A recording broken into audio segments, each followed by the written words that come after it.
নতুন সোফা নিতে যাচ্ছেন কিন্তু বাজারে এতগুলো ফ্যাব্রিক দেখে কনফিউজড? তাহলে নিচের 3টি ফ্যাব্রিক আপনার সোফা ডিজাইনে হতে পারে গেম চেঞ্জিং ডিসিশন, যেটা আরাম, লুক ও প্র্যাকটিক্যালিটির ব্যালেন্স করে। 1. মাইক্রোসুইট ফ্যাব্রিক। খুবই নরম ও আরামদায়ক, স্টেন রেজিস্ট্যান্ট, দাগ সহজেই উঠে যায়। কিন্তু পানি বা লিকুইডে ভিজলে দাগ পড়তে পারে। যত্ন নিতে হবে লিকুইড থেকে দূরে রেখে। 2. Velvet fabric.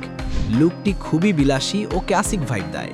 Super soft texture, rich ও বোল্ড কালার আপনার ঘরকে প্রিমিয়াম লুক দেবে, কিন্তু ধুলো ও পোষা প্রাণীর লোমে সহজেই আটকে যেতে পারে। 3. PU leather. Budget friendly, waterproof ও ডাস্টপ্রুফ, লো মেইনটেন্যান্স। গরম বা ঠান্ডায় কিছুটা স্টিফ মনে হতে পারে। মাঝে মাঝে কন্ডিশনার দিয়ে যত্ন নিতে হবে। নিজের লাইফস্টাইল অনুযায়ী ফ্যাব্রিক বাছাই করুন। সঠিক সিদ্ধান্ত নিতে যোগাযোগ করুন ইন্ট্রোস্পেসের সাথে।